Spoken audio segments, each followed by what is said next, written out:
السلام علیکم ورحمۃ اللہ وبرکاتہ۔ محترم ناظرین و سامعین کرام، ہم تمام اس بات سے بخوبی واقف ہیں اس وقت ہمارے ملک ہندوستان کے ہر شہر، قصبہ اور دیہات میں ایک بیماری بہت ہی زیادہ تیزی سے پھیل رہی ہے، جسے ہم آنسوب چشم اور اپنی مادری زبان میں آنکھوں کا آنا کہتے ہیں۔ یہ بیماری آج سے نہیں بلکہ اللہ کے نبی علیہ الصلوۃ والتسلیم کے زمانے مبارکہ میں بھی یہ بیماری آ چکی تھی۔ اس لیے جب کسی صحابی، صحابیہ یا کسی معصوم بچے کی آنکھیں آ جاتی تو اللہ کے نبی علیہ الصلوۃ والتسلیم ایک دعا کے ذریعے ان پر دم کرتے، اللہ کی ذات انہیں شفا دے دیتی۔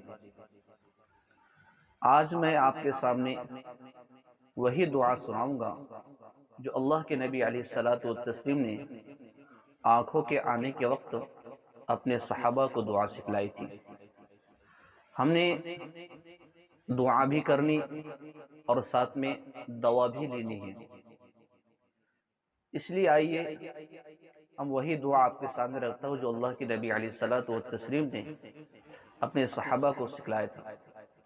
وہ دعا ہے: اللہم متعنی ببصری وجعلہ الوارث منی وارنی فی العدو ثأری وانصرنی علی من ظلمنی۔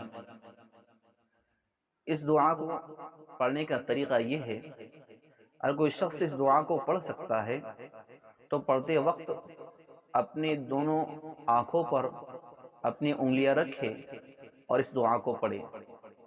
اگر کسی معصوم بچے کی آنکھیں آ گئی ہو تو اس دعا کو اس کے والدین خود پڑھے اور اپنے بچوں کے آنکھوں پر دعا پڑھنے کے بعد میں دم کر لیں۔ اللہ رب العزت کی ذات سے امید رکھے کہ انشاءاللہ اللہ رب العزت اس دعا کے ذریعے سے ہمیں شفا دیں گے۔ دعا کرتے ہیں کہ اللہ رب العزت اس بیماری سے جمیع امت مسلمہ کی حفاظت فرمائے، آمین۔